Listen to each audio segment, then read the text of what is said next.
여러분 안녕하십니까? 헬로티비 뉴스입니다. 향토사는 곧 그 지역의 역사와 문화를 알 수 있는 소중한 자산이지만 걸맞은 대접을 받지 못하는 경우가 많습니다. 부천의 한 산기슭에 조선 왕녀의 묘비가 훼손된 채로 버려져 있는 것이 취재 결과 드러났습니다. 시민들은 잘 알지 못하고 지자체의 관리는 뒷전입니다. 현장 점검 360도 이정화 기자의 보도입니다. 부천 작동의 한 야산. 잡초와 수풀이 무성하게 우거져 있습니다. 산책로도 아닌 길을 걷고 또 걷다 보니 산 중턱에 자리한 작은 비석이 비로소 모습을 드러냅니다. 높이 70cm, 켜켜이 쌓인 오랜 세월의 흔적이 고스란히 묻어납니다. 부천의 한 야산에서 발견된 비석입니다. 선조의 소생으로 추정되는 신생옹주의 묘인데 보시다시피 묘비가 이렇게 두 동강이나 훼손된 상태입니다. 사람의 손길이 닿지 않은 지 오래된 모습. 묘의 봉부는 사라지고 없습니다. 임금의 소생이 태어난 지 얼마 안 돼 세상을 떠났다고 해서 신생옹주. 당초 영조시대 왕녀라는 추측이 있었지만 최근 선조 임금과 후궁인 정빈민 씨의 소생으로 추정할 수 있는 비교적 정확한 사료를 찾았습니다. 선조와 정빈민 씨의 손자이자 조선의 서화가인 낭선군 이유가 자서전인 백년록에서 고모인 신생옹주의 묘에 대해 쓴 글입니다. 고모 신생옹주 묘표. 앞면 큰 글자 6자와 오른쪽 모퉁이 작은 글자 4자를 아울러 썼다. 개해, 즉 1683년 오른쪽 6묘는 함께 부평 작동에 있다고 기재돼 있습니다. 정빈민 씨의 친정 역시 현재 부천 작동쯤으로 추정됩니다. 선조의 후궁, 정빈민 씨의 딸이에요. 네. 이 묘가. 그러니까 정빈민 씨의 손자 낭선군 이유가 쓴 백년록이라는 책에 자기가 고모의 신생옹주 고모의 묘표를 2개를 작동에 세웠다고 거기다 기록이 돼 있어요. 사료에 등장하는 또 다른 묘비는 현재 찾을 수 없습니다. 직선 거리로 1.25km, 구로 궁동에는 또 다른 정빈민 씨의 소생이자 신생옹주와 자매지간으로 추정되는 정선옹주의 묘도 남아있어 선조 임금의 소생이라는 추측이 더욱 설득력을 얻고 있습니다. 다만 비석의 위치는 현재 서울-광명 고속도로 동부천 인터체인지 사업 예정지. 이미 사업 추진을 표시하는 깃발이 곳곳에 꽂혀 있는데 서둘러 조사에 나서야 하는 이유입니다. 사실상 지금은 개인이 지역 향토문화재 후보군을 일일이 찾아다니고 있는 상황입니다. 반드시 부천시 향토문화재가 돼야 됩니다. 사실은 이런 거 다 시에서 해야 되는 거 아니에요? 저는 민간인이잖아요. 근데 조금만 건드려만 주면 우리 부천의 역사가 일단 풍요로워진단 말이에요. 지자체 차원에서 일대 추가 조사에 나서야 할 필요성이 제기됩니다. 공신력 있는 경기도 박물관이나 문화재청이나 좀 확인 작업을 거쳐서 좀 옮겨서라도 좀 보존을 해야 되지 않겠냐. 옹주묘다 보니까 이게 이제 파묘를 해도 큰 유물들이 나오지 않을 가능성이 커요. 그래서 그 비석이라도 우리 부천 시립박물관에 좀 보관했으면 좋겠다. 현재 부천 향토문화재로 등록된 7개 가운데 부천 석천 농기고두마리를 제외한 6개가 묘. 그나마 몇 안 되는 부천의 역사문화자산이 그 가치를 인정받지 못한 채 300여 년이 지나도록 외로이 남아 있습니다. 헬로티비 뉴스 이정화입니다. 더불어민주당 공천 과정에 반발해 탈당한 홍영표 의원과 서른 의원이 이낙연 대표의 새로운 미래 측과 민주연대 구성을 추진하기로 했습니다. 홍 의원과 설 의원은 7일 오전 국회 소통관에서 김종민, 박영순 새로운미래 의원과 함께 기자회견을 열고 민주주의를 흔드는 기득권 양당의 패권 정치, 방탄 정치를 심판할 수 있는 새로운 정치 세력이 필요하다며 이같이 밝혔습니다. 이어 시간적, 물리적 한계로 인해 정당 체계를 갖추고 있는 새로운 미래에 먼저 합류한 뒤 당명을 바꾸는 방안 등을 검토하고 있다고 덧붙였습니다. 특히 친문 좌정으로 통하는 홍 의원이 당 지도부에 합류해 친문 표심을 잡을 계획입니다.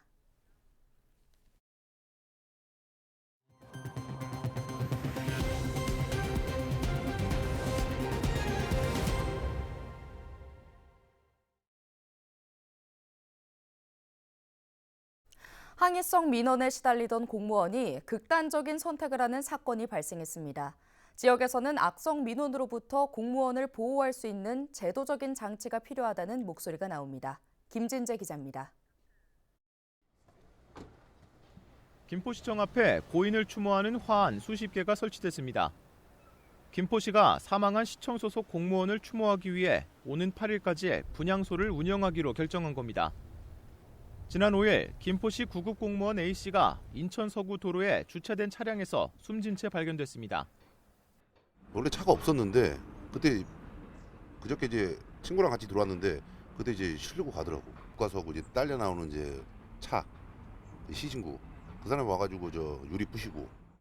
앞서 지난달 29일 도로 포트홀 보수 공사와 관련해 차량 정체가 빚어지자 A씨는 온라인 커뮤니티에서 실명과 부서를 비롯한 신상 정보가 공개되는 등 항의성 민원에 시달린 것으로 확인됐습니다. 누구나서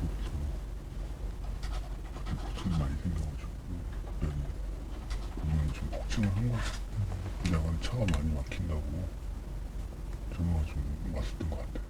A씨의 컴퓨터에서는 힘들다는 내용의 글이 발견된 것으로 알려졌습니다. 공무원 사망 소식이 알려지자 김포시 공무원 노조는 즉각 입장문을 내고 유족의 결정에 따라 법적 대응 등 재발 방지에 나서겠다고 밝혔습니다. 지역 안팎에서는 악성 민원으로부터 공무원을 보호할 수 있는 대책이 필요하다는 목소리가 나옵니다. 지금과 같은 외부의 어떤 그런 올바르지 않은 그런 공격으로 인해서 이런 아픈 일이 발생하는 일이 생겨서는 안 된다. 그러기 위해서는 그런 소신 행정을 하는 공무원들을 끝까지 책임질 수 있는 그런 제도적 장치가 저는 꼭 필요하다. 김포시는 이번 사태와 관련해 공무상 재해 인정이 성립될 수 있는 방안을 검토하는 한편 관련 증거를 수집해 온라인 카페 누리꾼들을 경찰에 고발할 계획입니다. 헬로티비 뉴스 김진재입니다. 인천시의 1억 플러스 아이드림 정책이 현재까지 시행되지 못하고 있는 것으로 나타났습니다. 유정복 인천시장은 지난해 12월 정부가 1세에서 18세까지 지원하는 7,200만 원에 시가 2,800만 원을 추가로 지원하는 1억 플러스 아이드림을 올해부터 시행한다고 발표했습니다. 이를 위해 시는 올해 425억 원의 예산까지 마련했습니다. 하지만 3개월째 시행조차 못하고 있습니다. 보건복지부 사회보장위원회에서 제동을 걸었다는 것이 그 이유입니다. 사회보장위원회는 지방재정 악화 등을 우려해 각 지자체가 쏟아내는 선심성 정책을 엄격하게 심의하고 있습니다. 그나마 지난해 사회보장협의체와 협의를 마친 임산부 교통비의 경우 4월부터 소급 지급할 예정입니다. 또 천사지원금도 올 상반기 중 시행할 수 있도록 하겠다는 계획이지만 아이 꿈수당 시행 시점은 불투명합니다. 지난 2월에서야 해당 사안이 접수됐고 그마저도 사회보장위원회에서 협의가 안 되면 시행 자체가 어렵기 때문입니다. 이에 인천시는 빠른 시행을 위해 적극적으로 노력하겠다고 밝혔습니다. 인천시의원 의정활동비가 최대 금액으로 상향됩니다. 인천시 의정비 심의위원회는 시의회 의원 총회의실에서 제2차 회의를 열고 의정활동비 지급 범위를 월 200만 원 이내로 결정했습니다. 인천시의원들은 지금까지 월 150만 원 상한으로 의정활동비를 지급받았지만 앞으로는 월 200만 원 이내로 오른 매월 553만 원, 연간 6,635만 원의 의정비를 받게 됩니다. 행정안전부가 지난해 12월 시도의회 의정활동비를 월 150만 원에서 200만 원 이내로 상향하는 내용을 담은 지방자치법 시행령을 개정했습니다. 이에 인천시를 비롯한 각 시도의회가 줄줄이 의정활동비 인상에 나서고 있습니다. 한편 심의위원회가 최종 결정한 금액은 인천시 누리집에 게시해 주민에게 공포할 예정이며 시의회에게 통보한 뒤 지급 기준 금액 이내로 인천시의회 운영에 관한 조례를 개정할 방침입니다. 인천 지역 소비자 물가 지수가 다시 상승 전환했습니다. 경인지방통계청이 발표한 2월 인천시 소비자 물가 동향 자료를 보면 지난달 인천의 소비자 물가 지수는 114.42로 1년 전보다 3.4% 올랐습니다. 지난해 10월 4%를 기록했던 소비자 물가 상승률이 11월부터 하락세를 기록하면서 지난 1월 3%까지 떨어졌지만 최근 국제유가 불안과 과일값이 폭등하면서 지난달 상승으로 돌아섰습니다. 생활 물가지수 역시 지난해 10월 4.7%를 기록한 뒤 넉 달 연속 3%대를 기록하다가 지난달 다시 4.2%로 올랐습니다. 특히 농산물의 경우 24% 상승하며 전체 물가를 0.96%포인트 끌어올렸습니다. 신선식품 지수는 신선 과실이 50.1% 오른 영향으로 22.9% 상승했습니다. 통계청은 석유류와 과실 등이 많이 오른 영향으로 소비자 물가 상승률이 다시 상승했다고 설명했습니다. 경기도가 도내 정신응급의료기관을 지난해 6개에서 올해 10개로 확대 운영합니다. 병상수도 지난해 34병상에서 올해 42병상으로 늘어났는데요. 정신응급의료기관이란 24시간 응급 입원 시스템을 구축해 정신질환자의 자해나 다른 사람을 해치는 응급 상황에 대처하는 곳입니다. 한편 도내 정신응급 입원은 지난 2022년 1,654건에서 2023년 2,909건으로 75.9% 증가했습니다. 지난 6일 오후 4시 30분쯤 한 70대 남성이 몰던 차량이 상가로 돌진해 주차된 차량을 들이받는 사고가 발생했습니다. 이 사고로 주차되어 있던 흰색 차량이 뒤로 밀리면서 네일샵으로 들어갔고 가게 출입문과 집기류 등이 파손됐습니다. 당시 가게 안에 있던 직원 1명이 고립됐지만 다행히 다치지는 않은 것으로 파악됐습니다. 경찰은 운전자가 차량 조작 미숙으로 사고를 낸 것으로 보고 정확한 사고 경위를 조사하고 있습니다. 8년 전 이혼한 전 아내에게 생활비 등을 요구하며 스토킹한 남성이 경찰 수사 단계에서 전자발찌를 차게 됐습니다. 부천 소사경찰서는 스토킹 범죄 처벌 등에 관한 법률 위반 혐의로 74세 남성 A씨를 불구속 입건했습니다. 전 아내인 B씨를 지속적으로 스토킹한 혐의를 받고 있는 A씨는 과거에도 협박이나 스토킹 범죄 등을 저질렀다가 불구속 입건된 적이 있습니다. 경찰은 A씨가 재차 또다시 스토킹 범죄를 저지를 우려가 있다고 보고 수사 단계에서 법원에 전자발찌 부착 명령을 신청해 최근 인용 결정을 받았습니다. 서울 소형 아파트의 월세 거래가 역대 최고를 기록한 것으로 나타났습니다. 국토교통부의 실거래 자료를 살펴보면 지난 1월 서울 아파트 월세 거래는 8,221건으로 집계됐습니다.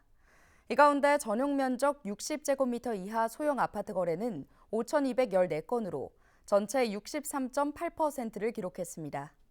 이 같은 수치는 국토교통부가 관련 통계를 작성하기 시작한 지난 2011년 이후 가장 높은 것입니다. 지역별로는 송파구가 425건으로 가장 많았고 강서구와 노원구, 강동구와 강남구 순으로 나타났습니다. 서울에서 월 평균 임대료가 가장 높은 지역은 중구 북창동인 것으로 조사됐습니다. 서울시가 발표한 주요 상권 통상 임대료를 보면 1층 점포를 기준으로 1제곱미터당 북창동은 18만 원, 명동거리 17만 3천 원, 명동역 15만 3천 원 순으로 나타났습니다. 점포당 평균 전용 면적인 60.2제곱미터를 적용하면 북창동은 월 평균 1,087만 원으로 집계됐습니다. 월 평균 매출액은 1제곱미터당 46만 3천 원으로 평균 전용 면적 60.2제곱미터를 적용하면 2,787만 원입니다. 지역별로는 시청역이 96만 원으로 가장 높았고 신촌역 95만 7천 원, 대치역 88만 5천 원, 상수역 86만 8천 원, 삼성역 86만 6천 원 순으로 조사됐습니다. 경기도민의 현재 행복 수준이 100점 만점에 약 60점이라는 조사 결과가 나왔습니다. 경기연구원이 경기도 행복지표 개발을 위한 기초연구 보고서를 발간했다고 7일 밝혔는데요. 보고서는 경기도민 2,500명을 대상으로 진행한 행복수준 실태조사 결과를 담고 있습니다. 주요 내용을 살펴보면 우선 경기도민의 현재 행복 수준을 100점 만점으로 측정한 결과 60.8점으로 나타나는데요. 행복에 영향을 미치는 1순위로는 건강이 꼽혔으며 경제와 가족이 그 뒤를 이었습니다. 오늘 준비한 소식은 여기까지입니다. 함께해 주신 여러분 고맙습니다.